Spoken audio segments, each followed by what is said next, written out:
O tema de hoje é um tema bem interessante, que eu acabei vendo em algumas reviews.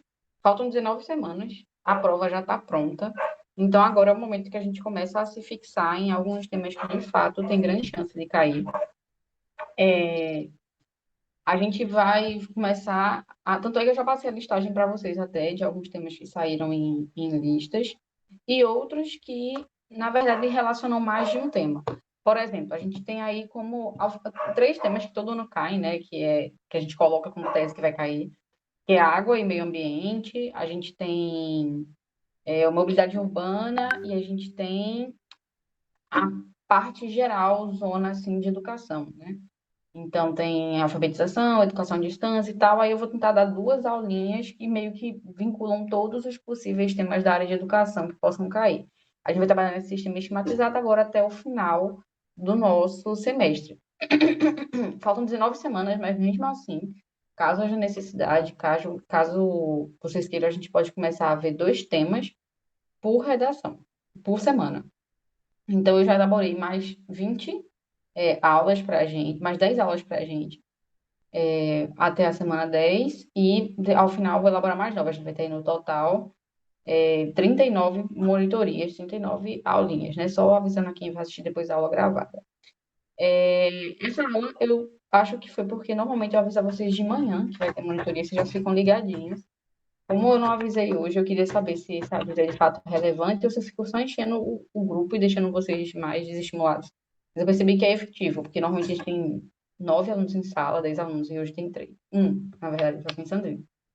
Então, eu vou voltar a avisar vocês com precedência, porque eu achei que estava, na verdade, atrapalhando a vida de vocês. Mas, pelo jeito, é importante esse aviso prévio.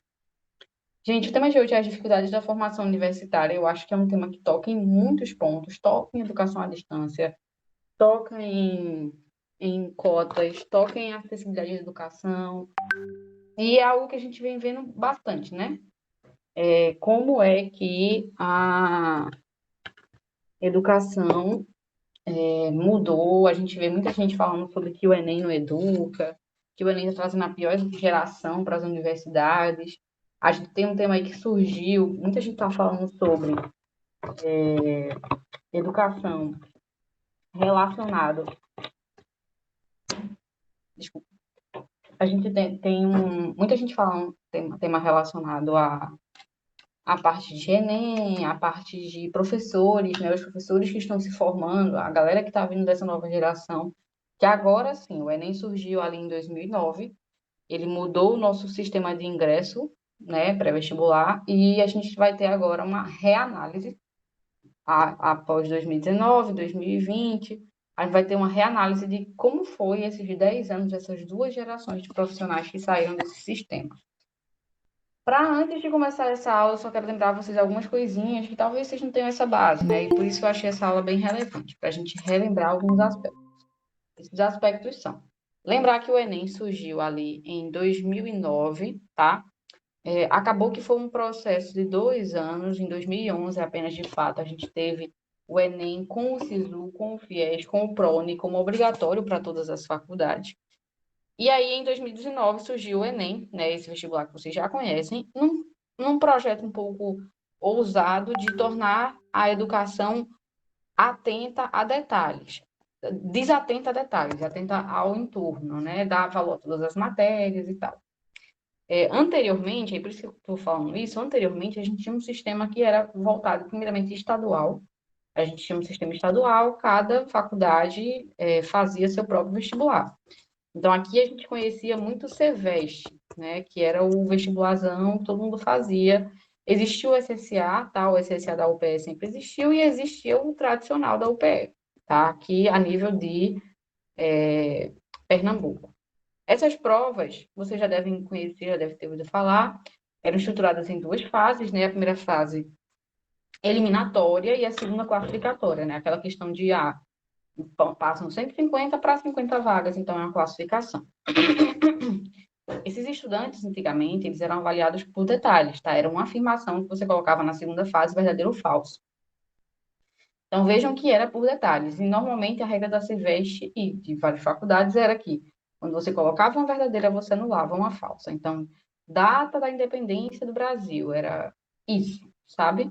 E a gente teve essa mudança para o Enem, que descarta essas questões mais tradicionalistas e vem tentar resolver um problema sério do Brasil, que era a interpretação textual. O Enem ele se volta todo para a interpretação textual, ele se volta para a análise crítica, quando a gente avalia a redação, ele se volta à integralidade das matérias. E esses aspectos eles estão acima do que a nossa Base Nacional Comum Curricular, a BNCC, estabelece.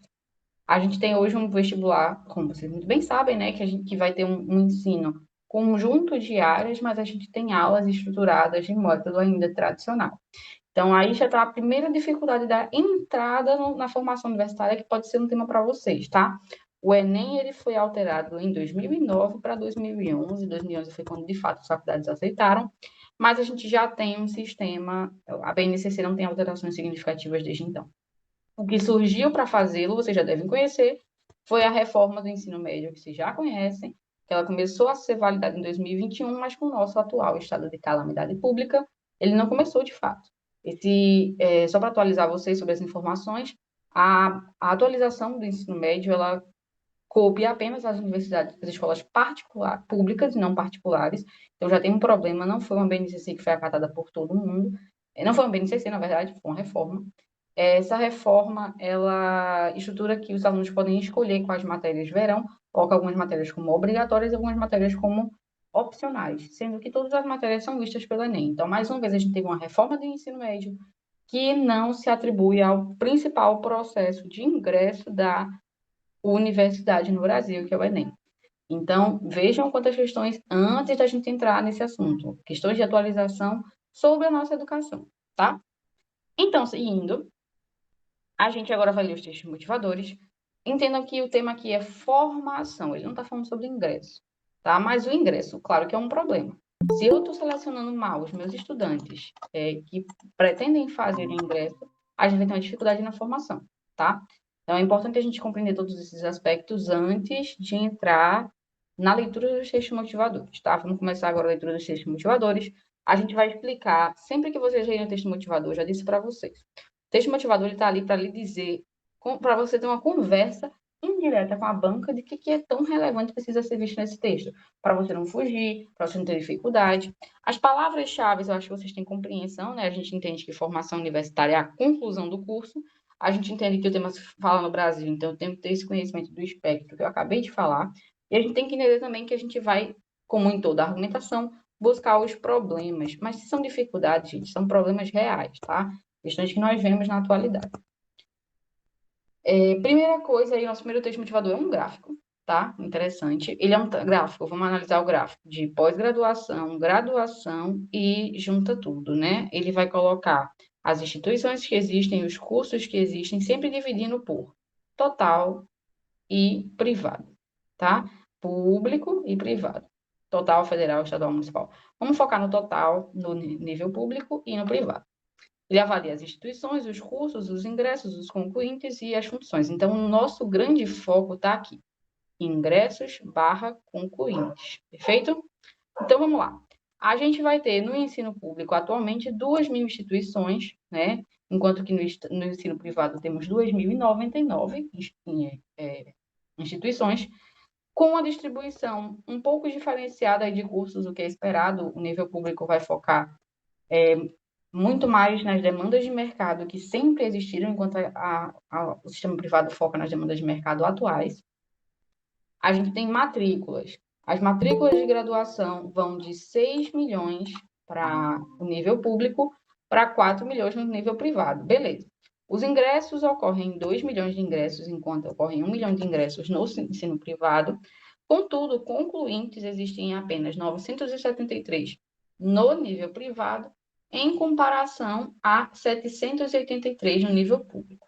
Tá? Veja que interessante. As funções de docentes trabalhando também tem uma diferença interessante. Temos 345 mil no ensino. Ah, meu Deus, eu estava fazendo tudo errado, não foi? Estava fazendo no total. Deixa eu reajustar aqui. Então, a gente tem, no total, 278 público, 9 mil nos cursos, 1.600.000 aqui, né? 475, pronto. Desculpem aí o pequeno erro.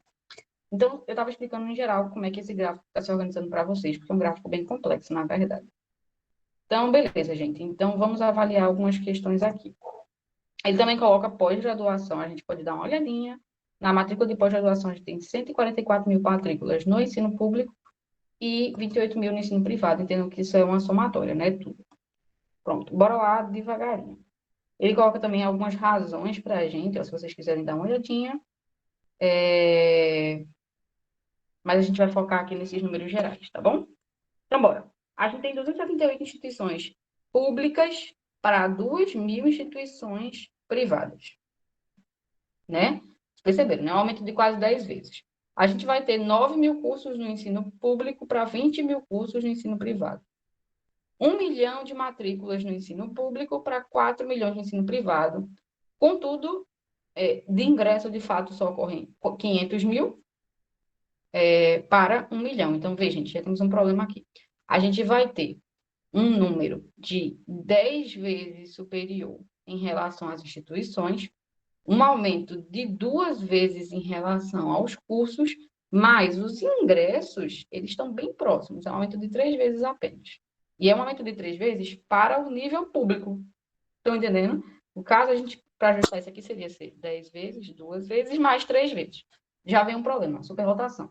A gente vai ter muita gente entrando no ensino público com poucas instituições e com poucos cursos. Então, esses cursos, eles estão lotados, tá? Já pensamos em uma coisinha aí que vocês já sabem que é realidade, tá? A gente já sabe que, devem saber, por exemplo, que na turma de biomedicina da Federal entrou 80 pessoas, tá? Numa sala, não cabe 80 pessoas, né? No curso de medicina, se não me engano, são 160 vagas ou são 180. Não vai caber. E acredite, é uma turma só, entendeu? É uma turma. Talvez 2 ingressos. Beleza, mas faz 90, 80 alunos por uma sala. Então a gente tem um problema sério aí.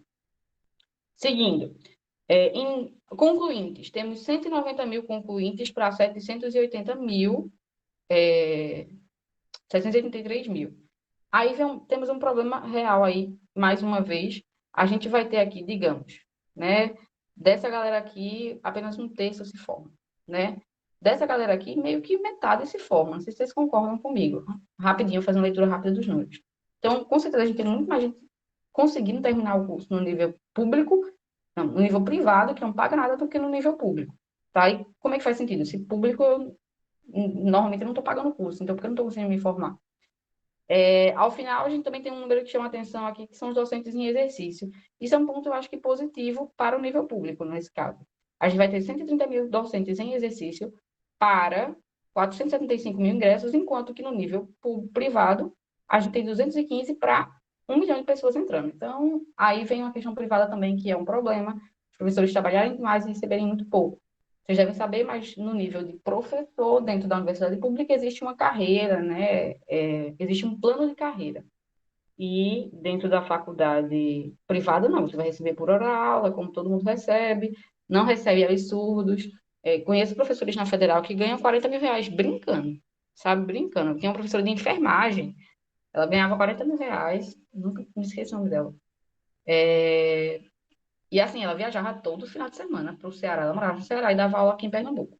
Então, existe um plano de carreira, existe muito investimento nos docentes dentro da federal, porque eles, de fato, geram pesquisadores.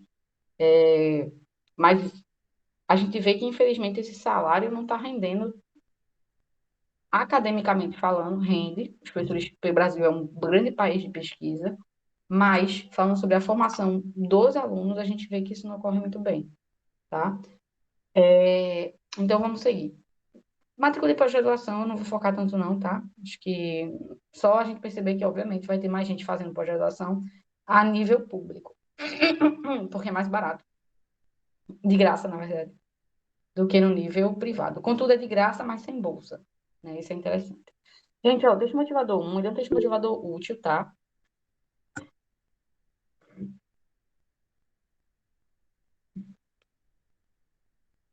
Matheus, eu não entendi, explica de novo. Matheus perguntou assim, gente. Professora, comparado ao curso projeto, a formação universitária não possui muita praticidade? Não entendi. Explica de novo, meu amor, por favor. Só rearticula, assim, que acho que vai ficar mais claro. Sim, vamos continuar aqui só para vocês compreenderem uma coisa. Então, esse texto é útil, tá? Ele tem uma utilidade, sim, não é algo desnecessário, mas a definição é difícil.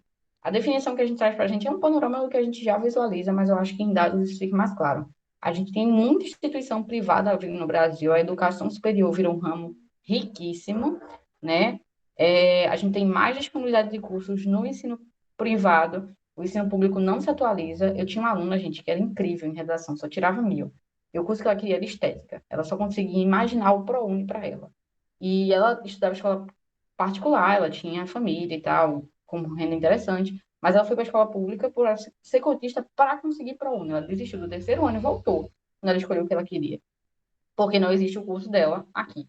Biomedicina só existe em Pernambuco, em todo o Nordeste praticamente. Então, assim, é uma falta de atualização dos cursos, mesmo com tantos docentes, né? No lado privado, a gente também vai ter uma maior conclusão de curso, que é muito esquisito, já que o lado público, privado é de graça. E muita desistência do lado público também, que é esquisito. Como assim uma faculdade que é sem pagar e ela está desistindo? Bom, então, a gente tem alguns problemas aí.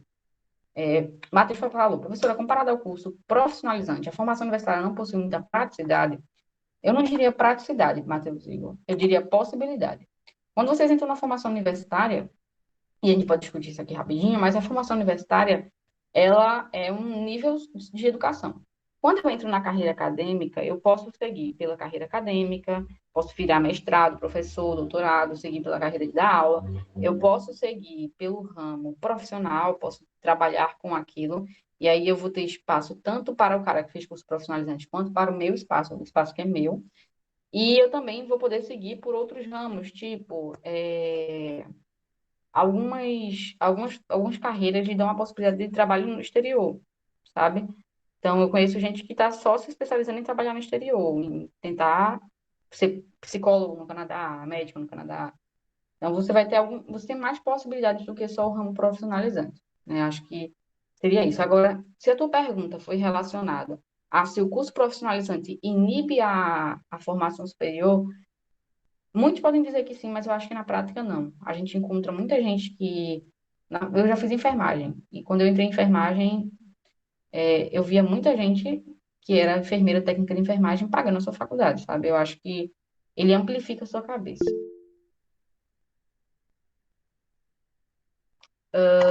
Melhor investir no curso técnico. Eu não acho que seria melhor investir no curso técnico, mas eu acho que o estudante deveria sair sim do ensino médio com curso técnico. Agora, ele deve sair, mas não é para ser só o estudante de escola pública, não, é todo mundo. Eu acho que, como a gente estava conversando antes de vocês chegarem, a gente estava conversando sobre essa nova reforma do ensino médio, que garante o ensino técnico, mas é interessante porque só quem abraçou isso foram as escolas particulares, públicas, as escolas particulares não. Então, quando eu formo todo mundo no curso técnico, estou dando uma profissão para todo mundo, isso é uma coisa. Quando eu formo só pobre no ensino técnico e eu deixo a galera da escola privada com tempo de estudo suficiente para eles passarem no vestibular, eu segrego, sabe? Mas eu acho que isso não entra tanto nesse tema da gente, porque isso aí seria ingresso, né? Não formação. Formação, a gente vai conversar um pouco mais sobre, como o Enem, infelizmente, por ele cobrar interpretação, compreensão, batalhar contra esse analfabetismo funcional, ele faz sim os estudantes entrarem na universidade sem capacidade, tá? Eu falo isso com propriedade, eu vejo isso, eu sinto isso, tá? Então, esse é o problema. Mas sobre o curso técnico, seria massa investir em curso técnico, se todo mundo fizesse. Mas como ao final, todo mundo vai fazer o Enem. O cara que estava na escola particular, que tem grana, que estava com tempo, estava só tendo aula de manhã e ficava em casa tarde estudando. Ele vai passar no ensino público. Enquanto que o cara que estava tendo aula de manhã, curso técnico de tarde, de noite estava pegando um ônibus gigantesco para chegar em casa, ele não vai passar. E aí ele vai ficar só no curso técnico. Isso aí eu acho negativo. Mas se essa nova reforma do ensino médio, todo mundo tivesse abraçado as escolas públicas e privadas, eu seria muito a favor. Do jeito que ela é feita hoje, eu não sou a favor, não, tá? Mas vamos continuar aqui na formação, rapidinho. Eu vou chegar nesse ponto de dificuldades da inserção e tal. Os alunos estão com mais dificuldade dentro do ensino superior, a gente precisa compreender essas questões. E já adianto a vocês que sim, tá? A galera que está passando do Enem, que vem do Enem para a universidade, eles não têm base. E isso é ruim até certo ponto. Vamos falar aqui só rapidinho para a gente finalizar esse slide. Gente, então, formação universitária. Visto esses dados, a gente vai ter sim um problema, tá? No problema público, acho que vocês podem ver, na questão pública, a gente vai ter falta de organização, de fato, falta de atualização, acho que essa é a palavra correta. Tem poucos cursos, tem muito professor para pouco curso e tem muito desistente. Então, tem falta de atualização e falta de organização, porque senão esses alunos não estariam desistindo. Se eu não chegar para você e falar, eu não estou conseguindo pagar a passagem, é só pagar um vem para esse estudante, não precisa fazer com que o estudante desista. A universidade pública ela é muito burra. Vamos pensar, eu, Bianca, eu não estou conseguindo vir para a faculdade. Eu estou faltando à faculdade. O meu professor ganha 40 mil reais para fazer pesquisa e para prestar atenção em mim. Custava ele reportar essa informação para um centro de suporte, se existisse esse centro de suporte, para que me dessem um vem, que custa 80 reais por mês, em vez de gastar 40 mil reais com o professor e um terço da galera apenas se formar. A gente tem falta de organização e falta de atualização. Não só isso, mas a faculdade pública não estava pronta para as cotas. Isso é outro ponto que a gente pode conversar rapidinho, tá? Nas cotas, a gente vai ter, em tese, 25% dos estudantes que vão entrar são obrigatoriamente pobres, tá? Estão na linha da pobreza, em tese. Dentro de, entre outros, 25% são marginalizados de alguma maneira e outros 50% podem ter condições. O problema é que as cotas ocorrem dentro de uma lógica que esses 50% eles são alunos de escola particular, beleza? Só que, gente, tem aluno de escola particular se formando em colégio de bairro, porque não conhece as cotas, porque a mãe não é a favor que ele estude na escola pública, que a escola pública dele é dominada pelo tráfico. Então, dentro desses 50% ainda tem pobre, ainda tem gente pobre. Eu sou ampla concorrência, tá? E eu sou bem fodida, literalmente. Contudo, eu fui formada em escola particular porque na minha escola, a escola pública que eu morava era dominada pelo tráfico. Morava na Alta Conquista. Então, a escola que eu morava, perto de Antônio Corrêa, tinha traficante, eu comecei a fazer judô e consegui uma bolsa 100% na escola particular. Mas, então, a gente tem 25% de uma galera que é pobre, que não tem condição de estar naquele local sem suporte financeiro. Tá o pai enchendo o saco, a mãe enchendo o saco, que precisa de grana, que precisa que ele trabalhe, que precisa que ele trabalhe. Então, essa galera aqui vai trabalhar e vai acabar desistindo da faculdade porque vai cansar. Esses outros 25% aqui, eles vão sofrer por irem para a faculdade, tá? Eles vão sofrer de alguma maneira, em tese, que são a população afrodescendente e tal. Então, eles precisam de suporte psicológico. Vocês lembram lá que as cotas se dividem acima de um salário e meio por pessoa, abaixo de um salário e meio por pessoa. Essa galera aqui, em tese, das cotas, eles recebem acima disso, mas eles têm dificuldades de se inserir, dificuldades de ter um mercado de trabalho. Então, a gente tem mais uma galerinha, 25%, que vai ter dificuldade, beleza? E temos esses 50% aqui, que podem simplesmente estar com dificuldades de. Isso aqui não é cotas, né? Isso aqui é ampla concorrência. Que podem estar com dificuldades de compreensão, com dificuldades de base, tá?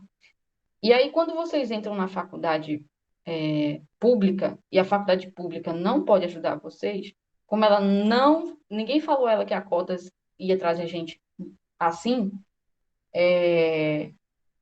o pessoal, gente, os professores, eles não entendem. Os professores, eles, na cabeça deles, todo mundo tem grana ali, porque quem vinha da faculdade, quem vinha para a faculdade antes das cotas, era gente que tinha dinheiro, entendeu?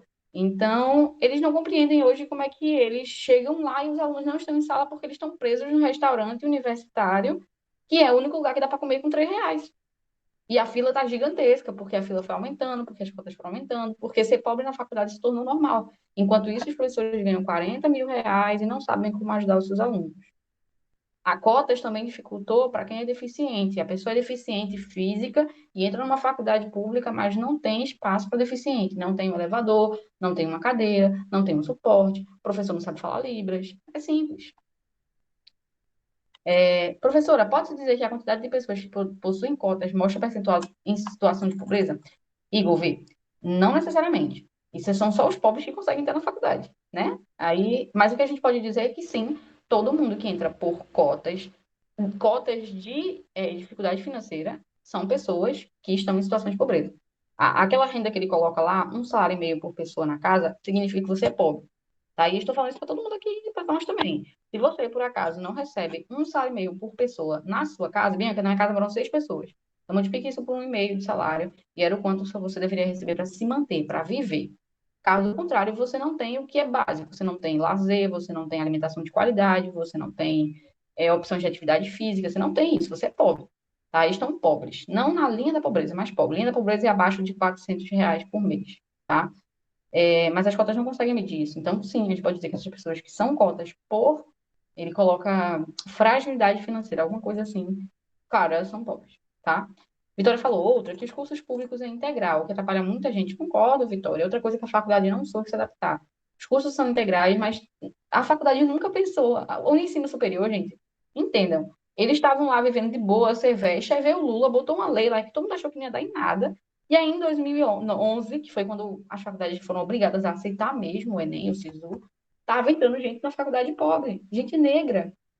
Gente, a conta de médicos hoje negra no Brasil, se não me engano, é de 0,36 ou é de 1,36. Ela subiu para 3,36%. Como é que ainda está em 3,36%? Você já formou 2 turmas de médicos com cotas no Brasil. Porque não tem.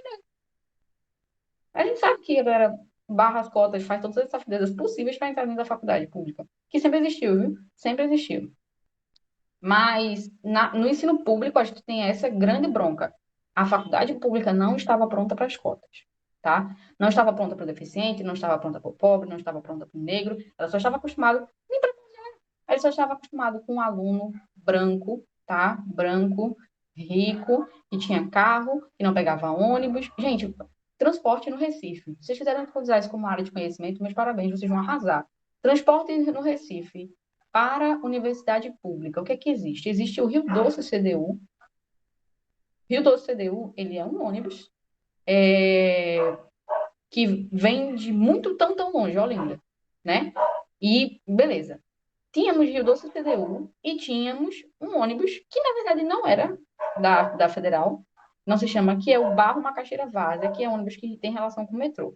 Aí eles criaram o terminal de CDU para todo mundo ir para Conta Boa Vista e da Conta Boa Vista ir para o CDU, porque não tinha ônibus. Quando eu entrei na faculdade, em 2014, 2015, quando eu entrei na primeira vez na Federal, a gente não sabia como ir. Eu ia para um canto, para outro canto pegar o Rio do CDU.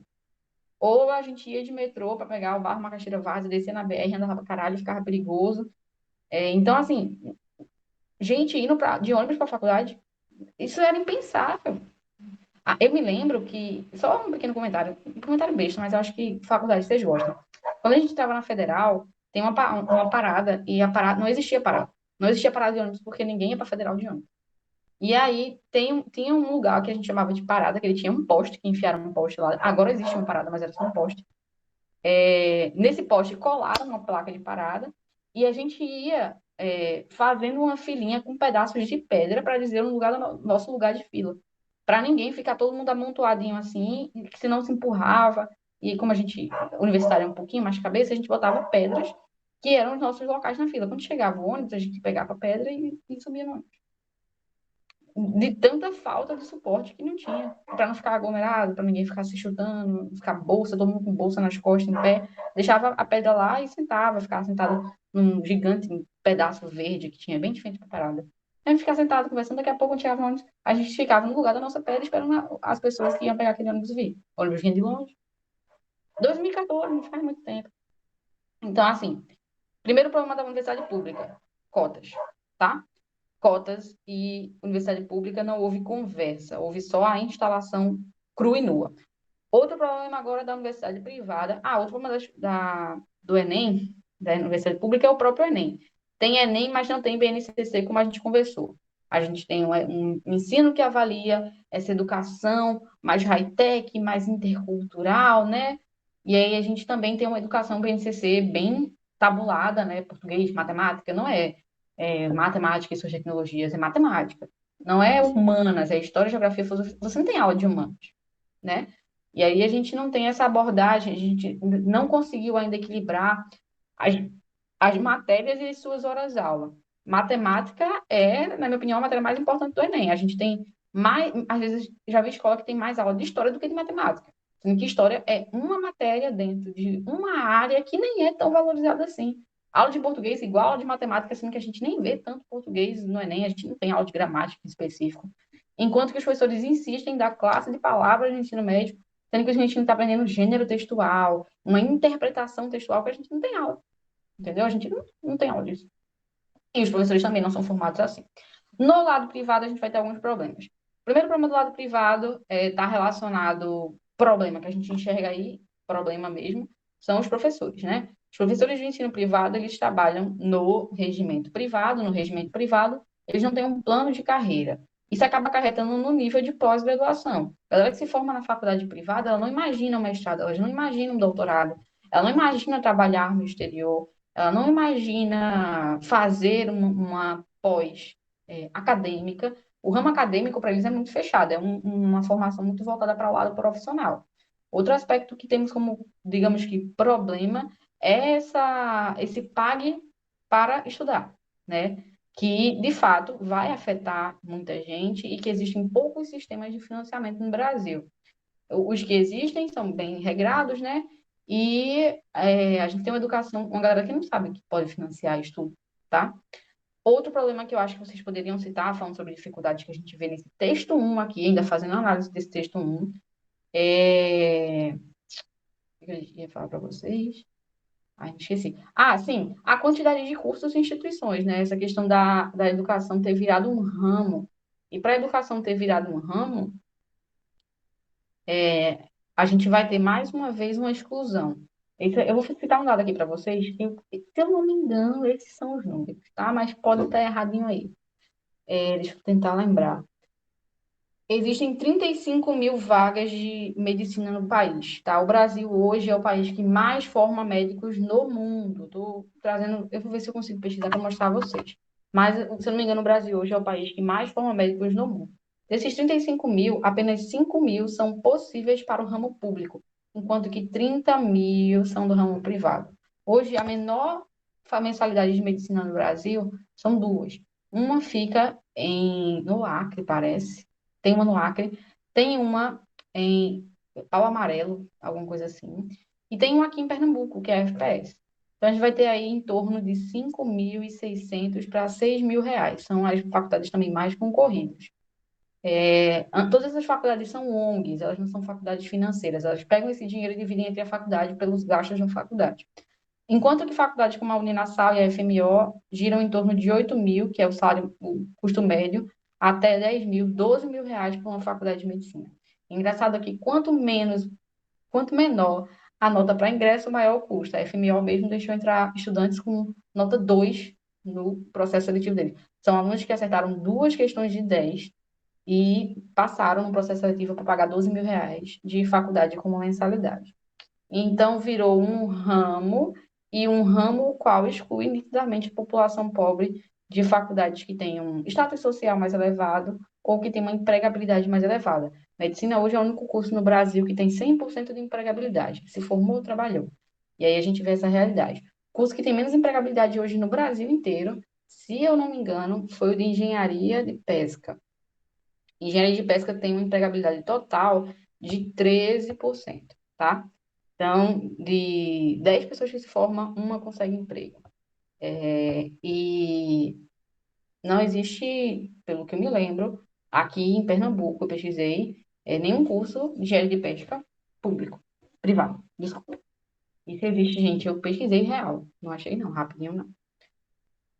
Então, problemas do ensino público, problemas do ensino privado. Eu acho que já ficou meio claro para vocês. Sempre que a gente fala de educação, sempre que a gente fala de segurança, sempre que a gente fala de saúde, ou seja, os direitos básicos da população, a gente sempre pode fazer uma tese dualista. A gente sempre pode discutir no D1 ponto público, no D2 ponto privado. Na saúde, ponto público, na saúde, ponto privado. Segurança, então, D1 público, D2 privado. A gente sempre, quase sempre pode fazer isso, sabe? Vi falou que nem sabia que existia essa engenharia. Pois é, é chato. E olha que eu olhei esse dado e eu vi algumas coisas superestimadas, assim. Biomedicina emprega 80%. Aqui em Pernambuco, conheço uma turma inteira de biomédicos que se formou. Não tem nenhum empregado, nenhum. Se formaram em 2018. Não, 2018, final de 2018, pegaram o diploma. Não, 2019 pegaram o diploma em 2020. É a turma do meu marido. Ele trabalha hoje como mestrado, ele é mestrando, recebeu uma bolsa, porque estudou para um caralho para isso. Mas nenhum dos amigos dele é empregado. Desde que não seja mestrado, desde que seja seguir pela carreira acadêmica, ou sair de Pernambuco, nenhum deles foi empregado. Se não fez residências, não tem emprego, sabe? Se formou e não tem emprego. E lá na cidade que eu olhei, estava dizendo 80%. Então, ainda é um dado superestimado, sabe? Texto motivador 2. Texto motivador 2 ele traz aí como fonte para a gente o jornal grandebahia.com.br de 2015, falando sobre as dificuldades dessa formação. Vamos fazer uma leitura rapidinha aí para a gente comentar e a gente seguir. Durante muitas décadas, ingressar no ensino superior e concluir a graduação foi o sonho de muitos jovens e adultos brasileiros. Fosse para ingressar ou ter novas oportunidades no mercado de trabalho. O número de vagas em faculdades e universidades era bastante restrito até meados do ano de 2000. Com a aplicação do financiamento estudantil, como o FIES, criação do ProUni e a autorização do funcionamento de instituições privadas, olha isso aqui é importante, presta atenção. O sonho do acesso ao ensino superior tornou-se uma realidade para milhares de brasileiros. As barreiras de acesso deixavam de ser intransponíveis. No entanto, apesar da facilidade de entrada no IES, outro problema surgiu, as dificuldades para se formar. Então, esse texto motivador é muito rico. Você não vai colocar na sua redação, tá? Já adianto. Utilidade, não. Ele não é útil, tá bom? Percebam que é um texto aí de 2015. Ele vai mensurar aí as mudanças que facilitaram o ingresso, mas assim, não tornaram a estrutura mais acessível para a formação. A gente precisa conhecer isso, tá bom? Vamos lá. Em 2000, em meados de 2000, do mesmo jeito que temos hoje com os Correios, só existia um sistema de ingresso no ensino superior, que era as universidades públicas, tá? A universidade privada não era autorizada, e quando autorizada, eram cursos que tinham alta demanda pelo Estado. Mas, assim, em geral, não era autorizada. Surgia rapidamente, fechava rapidamente e eram financiadas pelo Estado. Os Correios hoje funcionam dessa maneira. Está escrito na nossa Constituição que é impedido, que não pode haver nenhum tipo de transporte que não seja mediado pelo governo. Vocês sabem já que existe Mercado Livre, vocês sabem já que existem outras empresas que fazem entregas sem seus Correios e são muito melhores do que elas. Mas, em tese, não pode, tá? Antigamente também não podia, e aí surgiu, primeiramente, o PROU, tá? Nessa ordem. Primeiramente, foi autorizado que as universidades privadas, para vários cursos, né? Abriu-se. Para vocês terem uma ideia, vale medicina porque é o curso que isso é um conhecimento que eu tenho prévio, mas assim, e que chamou muita atenção da gente, né? Mas assim, entre 1910 e 2010, a gente teve uma abertura aí em torno de 90 faculdades de medicina, tá?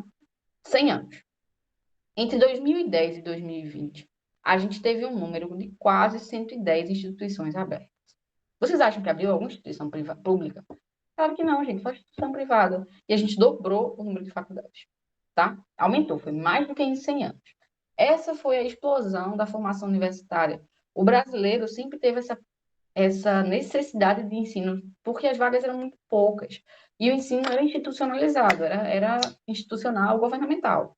Quando abriu-se de fato as esperanças de criar um mercado, abriu-se com foco no mercado financeiro mesmo.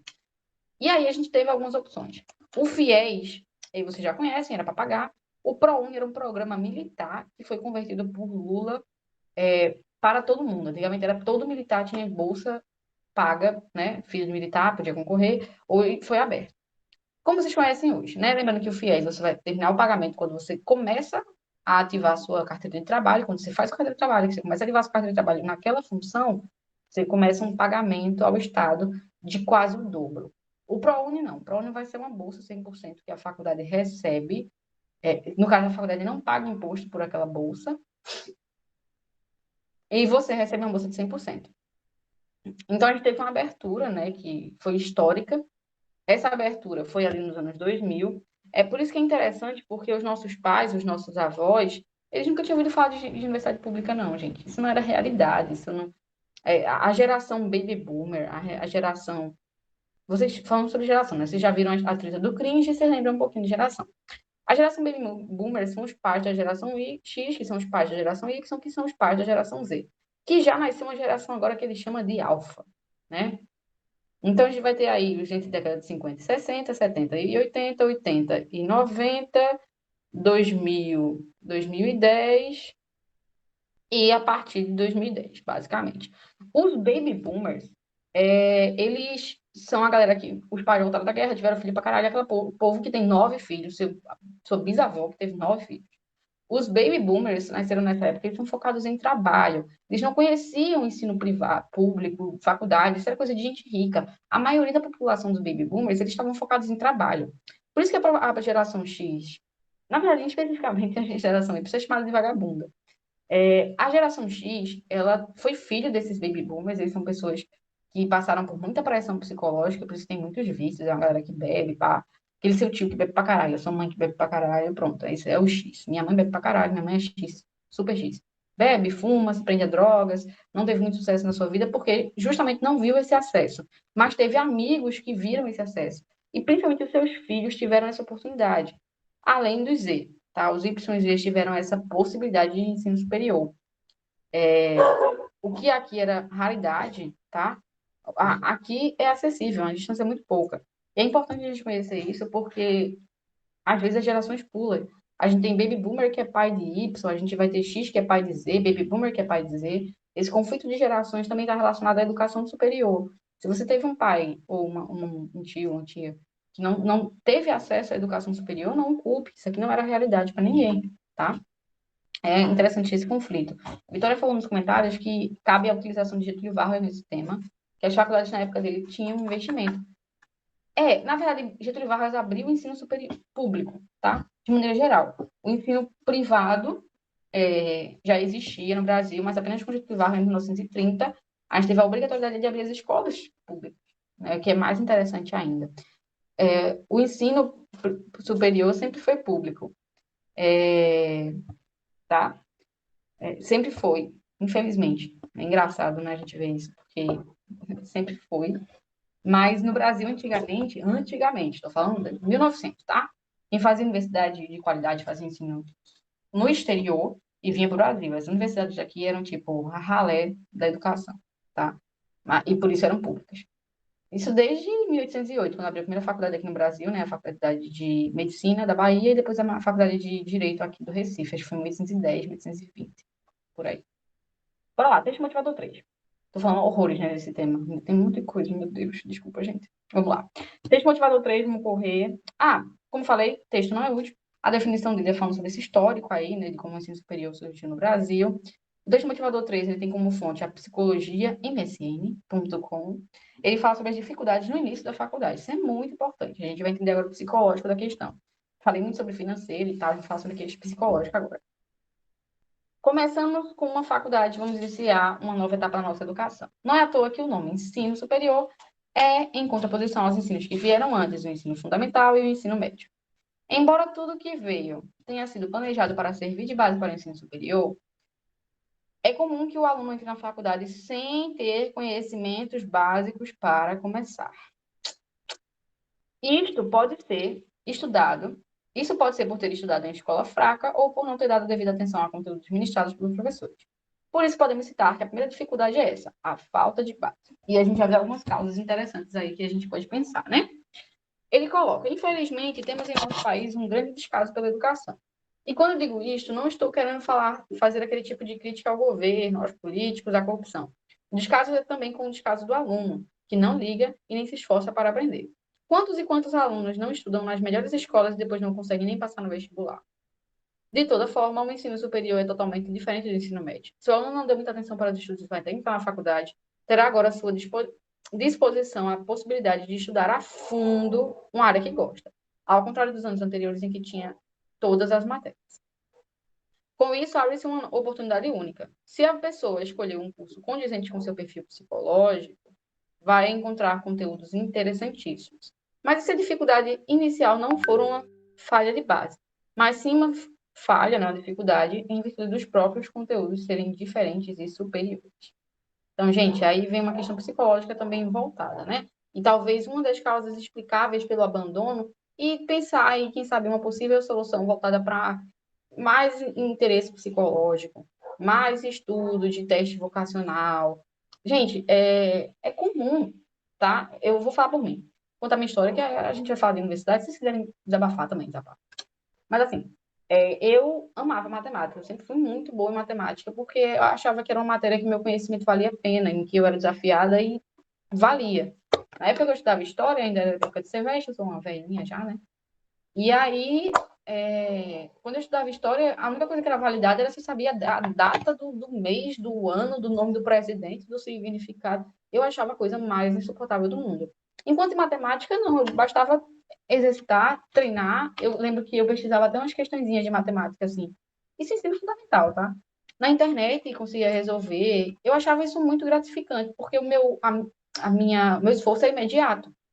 Então, eu amava matemática e botei na minha cabeça, eu vou ser professora de matemática. Porque na minha cabeça, gente, onde eu morava, eu só podia ser professora. Eu não sabia de medicina, não sabia de engenharia, não sabia nada. A gente só tem a nossa primeira referência como profissional, o professor. E para quem não para pensar que existe faculdade, e os pais não falam que existe faculdade, porque os pais nem conhecem faculdade, acho que é a realidade de muitas pessoas aqui. Então, a gente vai avançando, beleza, vai avançando, até que eu, quando cheguei no ensino médio, decidi que ia fazer engenharia, porque era o caminho natural de um aluno esforçado que fazia matemática. Se eu tivesse feito, eu estaria com muita raiva, porque hoje eu visualizo que produzir, fazer, não era meu foco. Meu foco era. Eu gostava de fazer matemática, era porque as questões nunca acabavam. Eu gostava de que meu esforço valesse a pena, que eu. E acabei me identificando muito com a medicina, que era biologia. Eu odiava biologia, eu não entendia nada de biologia. Eu achava a professora extremamente prolixa, e ela era mesmo. Até que um dia eu fui obrigada a estudar sozinha e rendeu.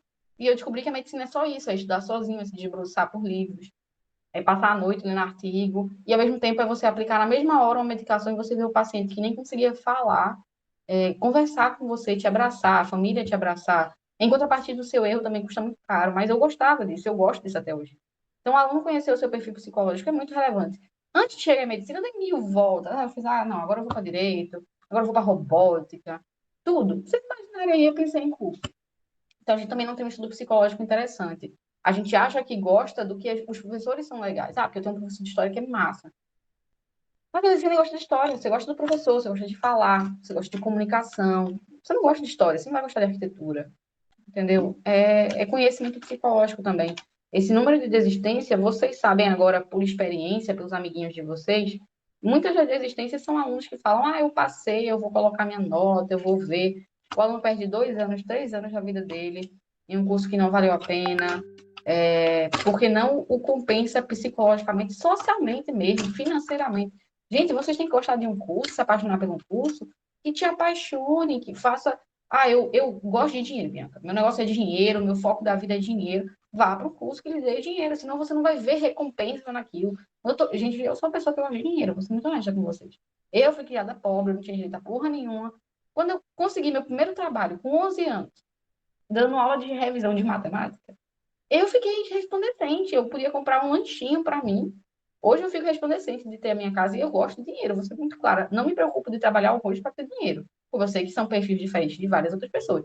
Meu marido mesmo odeia essa história de trabalhar horrores. Ele quer fazer o mais rápido possível, gosta de trabalhos objetivos. Biomedicina é a cara dele. Ele faz o trabalho que ele tem que fazer, resolve as amostras que ele tem que fazer, vai focar em outra coisa ou vai descansar. Não tem tanta recompensa financeira? Não tem, infelizmente. Mas eu gosto de trabalhar horrores e ter minha graninha. Então, medicina me recompensava socialmente, psicologicamente, financeiramente. O curso tem que te abraçar de todas as maneiras, não é só a matéria que você mais gosta. O brasileiro se restringe a isso. Qual é a matéria que tu mais gosta? Tu é filho de quem? Tu é filho de empregado. Tu pode ser professora, tá bom. Tem uma tia minha que eu falei a ela que eu queria fazer medicina. Eu já contei essa história pra vocês, ó. E aí, quando eu falei, tudo que eu falava, ela me diminuía. Eu falava, eu quero ser engenheira. Minha mãe era a empregada da casa dela. E eu também. Ajudava também e dava minhas aulinhas de revisão de matemática para meus amiguinhos. Aí eu falava, tia, eu quero ser engenheira. Ela, pra que isso? Vai fazer ciências contábeis. Aí eu falava, tia, eu quero fazer engenharia. Pra quê? Tu é tão pequena. Gente, eu sou pequena. Quem me conhece, eu sou pequeníssima. Não, você é muito pequena. Vá fazer outro curso. Tia, eu quero fazer direito. Não, vá fazer comunicação, serviço social. Tia, eu quero fazer medicina. Não, vá fazer enfermagem. Entrei em enfermagem só por causa dela. Que era uma pessoa que eu admirava pra caramba. E hoje eu sou apaixonada pela minha área. Entrei em enfermagem, eu odiei, saí no primeiro ano. Na primeira semana eu falei com meu marido, não vai ser enfermagem, não vai ser. Vou aproveitar enquanto eu estou aqui, aproveitava a faculdade, porque minha mãe queria ou que eu trabalhasse ou que eu continuasse estudando. Ficava na faculdade, na sala de aula, respeitando a professora, que ganhava 30 mil reais para estar falando, cabeça baixa, assistindo vídeo áudio e anotando. Porque ou eu estava ali, ou eu estava em casa trabalhando. Mas Vocês também têm que ter muita assertividade. E se o curso de vocês não te apaixona, você não vai ter força para estudar todo dia. O que me dá força para estudar, quebrar minha cabeça, é saber que um dia eu vou entrar, eu vou medicar. É um dia da semana, um dia só eu vou no hospital, que a faculdade está liberada nessa pandemia, um dia só. Eu chego nesse dia resplandecente, eu chego feliz, eu chego sorrindo, eu chego sabendo que eu vou estudar horrores essa semana, mesmo que venha AD, mas eu vou estudar horrores porque sexta eu tenho hospital. Isso me engrandece, isso tem que engrandecer vocês. O curso que vocês estão querendo agora tem que ser a tua motivação todo dia para estudar. Se não for, talvez não seja aquele curso. E se for esse curso mais tarde motivado, vai assistir uma série falando sobre isso. Tem toda série hoje em dia, tem vlog no YouTube. Se apaixone pela sua área. E se ela não é apaixonante, talvez não seja ela. E é isso que falta também. A gente tem, eu acho que esse texto é muito útil, desculpa, eu coloquei não, mas era assim. Acho que esse texto é muito útil para a gente compreender a importância psicológica de uma formação superior. Tá? E não é só da formação superior, não, viu? Se alguém aqui já trabalhou, deve saber. Eu trabalhei como vendedora enquanto esperava a minha aprovação na medicina, né? Uma hora eu tive que sair da faculdade, me botaram lá para fora de enfermagem, porque eu estava reprovando todas as matérias. E aí, fiquei aguardando o resultado de medicina, joguei meu currículo, fui trabalhar no shopping. Gente, é a coisa mais insuportável do planeta. Sabe, você não tinha. Eu lembro que no primeiro dia eu pesquisei todas as. Eu vendia celular, pesquisei todos os celulares, falava sobre celulares, implorava pra galera comprar. Mas assim, passar o dia todo em pé, conversando, falando bosta, não era minha cara, não era minha praia. Essa importância psicológica da área que você quer trabalhar está relacionada a tudo, sabe? É, ao seu sucesso profissional também, sabe? A minha mãe mesmo vivia andando de emprego para emprego, até que agora ela está fazendo um técnico de enfermagem, é a pessoa mais realizada do planeta. Investe todo o dinheiro dela nisso. Mas isso tudo foi dificuldade de entender psicologicamente a sua área, que se identifica com o seu perfil psicológico. E isso gera abandono.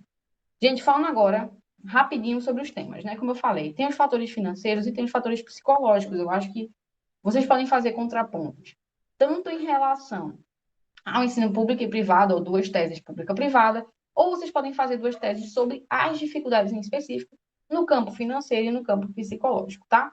No campo financeiro, a gente tem algumas dificuldades, agora falando sobre a redação de vocês. Vocês podem falar sobre o valor dessas mensalidades, né, privadas. Vocês podem falar sobre o custeio também de transporte e residência, sobre os materiais didáticos que não são baratos, isso sim dificulta os estudantes. Nas universidades públicas, as bibliotecas são super desatualizadas, os livros são antigos, você vai acabar errando na prova ou fica com conhecimento deficitário.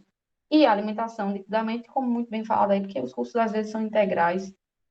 Você mora muito longe do local, só o seu tempo de transporte dá mais um turno, mesmo que seja de um turno só, então, algumas dificuldades financeiras. Psicológica. A gente vai ter aí a escolha do curso, que é uma dificuldade que a gente já comentou sobre. A gente vai ter dificuldades em relação ao afastamento que esse indivíduo tem dos seus familiares, dos seus amigos. É difícil para o estudante compreender que a etapa do ensino superior ela não é leve, ela é uma etapa que vai exigir muito esforço psicológico e uma mudança de rotina a qual ela não estava acostumada, sabe? O aumento também das responsabilidades é nítido. Agora você está se formando, a sua profissão provavelmente vai ter uma relevância, tá? Porque eu cuido de animais, você está com uma vida ali na sua mão. Porque eu sou enfermeiro, vida. A sua responsabilidade é gigantesca e a gente às vezes não para pensar no e se. E se eu falhar no meu trabalho? Eu sou professor, e se eu falhar no meu trabalho? Aí, se você falhar no seu trabalho, você vai arruinar o futuro de 40 estudantes. Se você só der sua aula, se você não prestar atenção nos resultados, se você vai minar o resultado de 40 estudantes. Se eu errar um dia, se eu errar, eu mato o amor de alguém, a vida de paciente. Se eu errar num cálculo de engenharia, o que aconteceu aí em Nova York, caiu o prédio. Se eu errar em arquitetura, eu vou gastar todo o dinheiro da pessoa em um projeto que ela não ficou feliz. Então, aumento das responsabilidades, essa inserção no mundo é muito forte. E além da inserção no próprio mercado de trabalho, que é uma merda. Mas vocês vão gostar, porque pagam essas contas. Estruturas sugeridas. Nesse tema, eu vou trazer algumas estruturas para vocês. A contextualização, ela pode ser cultural, aquela citando série, filme, livro. Eu agradeço se vocês fizerem citações nacionais, tá? Em especial, nem sei se eu coloquei aqui para vocês esse filme. Ai, meu Deus, qual é o nome do filme? Aquele com Que Horas Ela Volta? Que Horas Ela Volta? É um filme, gente, que não assistiu, assista, tá? Quem for apaixonado aí pelo ensino, a Wing, assista. É um filme com, acho que é Renata Casé, esqueci o nome dela. Acho que é Renata Casé. Regina Casé. Regina Casé. É um filme com Regina Casé, que ela vai trabalhar em São Paulo para ser dona de casa, deixa a filha em casa, e aí acontece uma treta lá com a filha dela, que se eu contar é spoiler, e a filha dela tem que morar com ela. A filha dela vai fazer arquitetura numa faculdade, e o filho do casal, da casa que ela trabalha, também quer, os dois vão prestar o mesmo vestibular, e isso inquieta muito a dona da casa, que está vendo duas pessoas tentarem a mesma coisa graças à educação. Gente, que filme! Puta. Nossa, é lindo! Eu chorei horrores, assim, eu me vi 1000 vezes naquele filme. Por favor, quem não assistiu, assista, tem tudo a ver com a gente. Mas ela é longa, tá? Então, se sua redação, você já imaginar que você vai escrever bastante, que vai ser uma redação boa, não vá por esse caminho. A redação criativa é aquela que você conta uma historinha, eu ensinei isso para vocês uma vez. Ela é ideal, mas ela é longa, tá? Também longa, então entre esses dois eu preferi a cultural, porque cativa mais. A contextualizada, colocando dados estatísticos, ela é boa nesse tema, mas acho que gasta uma área muito importante. E tem aquelas flash lá, descritiva, eu acho senso comum, tá? Eu não utilizaria. Então, para mim, o melhor dessa redação é a cultural ou a contextualizada com dados estatísticos, tá? A tese, vocês podem relacionar várias teses. Tem a relação do ensino público com o privado, que a gente já tinha conversado. Vocês podem falar também sobre a diferença de classes e como isso reflete, né, a questão de meritocracia no ensino superior. A gente pode falar sobre a base educacional dos estudantes, e essa questão de meritocracia e oportunidades, fazer um pequeno adendo aqui a vocês. É porque eu entrei na faculdade e as coisas acabaram, não, pelo contrário, ficaram mais difíceis. Quando vocês entrarem na faculdade, vocês vão ver, sabe? O choque de realidade é muito forte. Quando a gente estudava na escola, quando a gente estuda num ensino como vocês, um cursinho, a gente não vê as dificuldades como a gente vê quando a gente está lá dentro do ensino, sabe? Vocês vão ver amigos de vocês que vão chegar em casa e vão ter almocinho pronto, porque a empregada vai fazer, eles depois vão para academia, depois eles vão chegar em casa falando sobre a minha realidade. E o pai deles, que é médico, vai chamar ele para uma cirurgia, para ele aprender anatomia, enquanto você vai estar se debruçando ou com um livro da faculdade velho, tá? Ou na tela do computador com um PDF com baixa qualidade. E vocês dois vão ter que fazer a mesma prova. Quando ele aprende com alguém com experiência fazendo a cirurgia, você vai aprender numa tela de computador. Se você tiver um computador, né? Eu ainda tenho essa oportunidade, eu podia estar só com o celular, num PDF falsificado com baixa qualidade, sabe? Enquanto vai ter gente que e ainda fazem pior, ainda acham um pouco, eles ainda filam. Depois que sua prova terminar, você vai pegar mais 2 horas de ônibus para chegar em casa. Essa pessoa não, ela vai comemorar a nota dela. Então, vocês vão perceber, no ensino superior, somos muito diferentes. A gente tem divergências muito fortes. Já aconteceu de ir para a faculdade com fome. Não tinha dinheiro, eu moro sozinha, ou pago aluguel, ou pago comida. E eu tava com um saco cheio, o professor me deu um porre gigantesco, o médico lá me deu um porre gigantesco. Eu me senti muito humilhada. E eu sabia que eu não estava com saco porque eu estava com fome. E vocês sabem, né? Quando vocês morarem sozinhos, vocês vão ver. Tem hora que você fala assim, eu podia não jantar e dormir agora e amanhã eu economizo uma comida. E isso não é coisa besta, é programação. Eu posso comer ou eu posso pensar que alguma coisa vai acontecer. Quando vocês morarem sozinhos, vocês vão perceber essas coisas. Coisa de quem mora sozinho. São dificuldades de planejamento que a gente não está acostumado. E aí, vocês vão perceber a diferença gigantesca entre um estudante e outro, sabe? Vocês vão perceber as chances. O básico, vocês vão demorar 2 horas para ir, 2 horas para voltar. Vão chegar em casa exaustos, o povo já vai estar lá no WhatsApp, mandando as dúvidas da prova do outro dia, dizendo que já estava estudando. Você vai sentir um merda por ainda não estar estudando, porque você chegou exausto do transporte público. E isso dificulta para se formar, sabe? As questões psicológicas são muito maiores. Apoio, vocês precisam de apoio. De agora, sabe? Eu sempre converso isso com meus estudantes, é porque a gente não está próximo hoje em dia. Mas conversem com os pais de vocês, sabe? Chega para ele, ô pai, ó, senta aqui, eu vou sentar. Eu quero fazer medicina, o curso dura 6 anos, eu vou fazer provavelmente 2 anos de cursinho, então dá 8 anos que tu vai ter que me apoiar, tu vai ter que me ajudar, tá? Além desses 8 anos, vamos pensar em investimento, a partir desses 8 anos eu vou estar ganhando no mínimo 10 mil reais por mês, eu te pago 2 mil. Vamos fazer assim? Só para dar aquela estimulada, só para falar do teu pai sobre os teus planos. Os pais às vezes só querem ouvir planos. Olha, eu com certeza vou passar 2 anos de cursinho. Não mintam para os pais de vocês, não escondam. sabe? Eu já vejo muita aluno que chega para o pai e para a mãe, o aluno tá uma merda, tá mal pra caramba. Como é que tá a faculdade? O cursinho tá ótimo. Esse ano vai, esse ano vai. Mentira, você tá mentindo. Se você tá mentindo pro seu pai, você tá mentindo para si mesmo também. Não fez faça simulados, veja a sua nota, planeje-se, converse com seu pai, olha, talvez eu vou precisar de mais um ano, já de agora. Não, mas você ainda nem fez, eu sei, pai, que eu não fiz, mas deixa eu conversar contigo, ó, já escolhi o curso que eu quero. E conversem mesmo, sabe? Mas vocês vão ter muitas barreiras, não é só entrar, sabe? E não tô tentando desanimar ninguém, não, só tô avisando. É só para você não ter problemas quando chegar lá. Outra tese que eu acho que é importante é vocês falarem sobre a educação psicológica, né, que a gente tinha conversado, e o acompanhamento da saúde mental posterior, pelas dificuldades que eu acabei de falar. Agora mesmo foi um desabafo de um estudante do ensino superior que tem uma saúde mental bem abaladinha, por causa dessas questões de meritocracia. É muito forte, sabe? Vocês vão perceber. Repertórios socioculturais vão aí algumas dicas. No início dos anos 2000, a gente teve a mudança com a incisão de ProUni, Ciso e FIES, vocês podem incluir isso. O Enem mesmo, só veio obrigatoriamente em 2011. A instalação das cotas ocorreu em 2013, isso é importante. Vejam que, né, bem desregulado. O MEC, em 2010, ele falou que a formação dos professores na universidade pública era inadequada atualmente, tá? Porque eles não se destacam no seu papel social de converter os estudantes. E isso vai, claro, que repercutir o estudante entrar na universidade pública. Gonzalez Rey, em 2003, fala para a gente que a constituição social do indivíduo tem a ver com as consequências, né, sociais envolvidas e a relação entre ele e o seu ambiente social. Então, esse estudante também precisa de apoio, né? Falando sobre o preço que o jovem paga por sair da escola e quanto afeta o seu futuro, falando sobre aquilo que a gente tinha lido lá, tá? Custo individual pela evasão escolar. Só para a gente comparar isso sobre os estudantes que fogem também da escola pública, do ensino superior público, que não conseguem se formar. Os estudantes que têm pelo menos o ensino médio completo, eles têm uma renda mensal média de R$ 1.700, baixinha. Estudantes que têm apenas o ensino fundamental têm uma renda média de 1.400. Isso os que estão empregados, tá? É importante lembrar isso. Não é todo mundo, é os que estão empregados.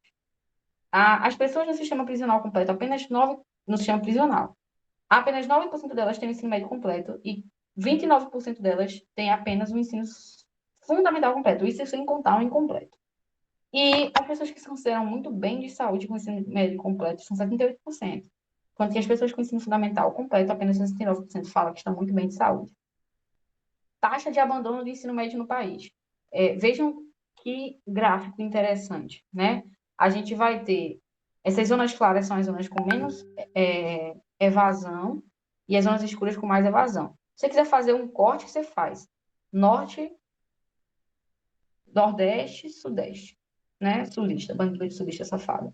Então, a gente vê muito mais azulzinhos claros na região Sudeste, números muito superiores na região Norte e Nordeste. A única que se escapa é Pernambuco, porque teve ótimas atuações lá no governo do Eduardo Campos, né, em prender os estudantes de ensino superior. Mas, caso contrário, não seria a realidade.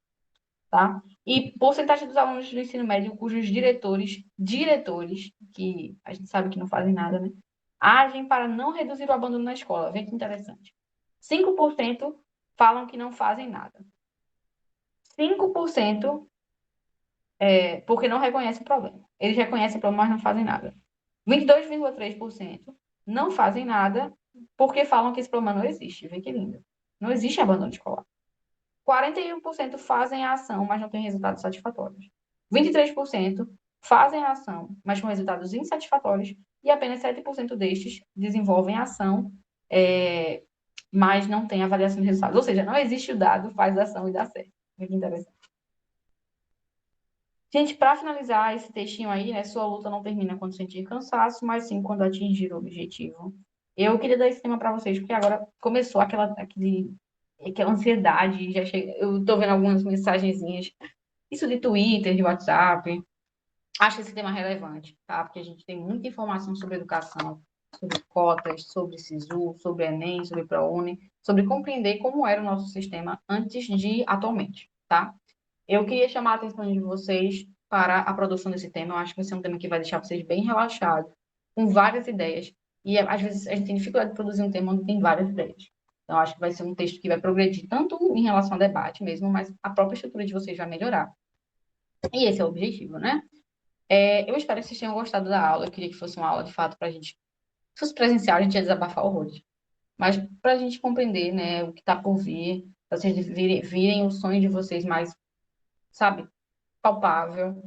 Ao mesmo tempo, já entender que vão existir dificuldades, independente de ser fácil, ensino médio, ensino superior, ensino fundamental, está formado, ainda tem dificuldade. Vai existir dificuldade sempre, tá? O importante de vocês compreenderem é que vale a pena.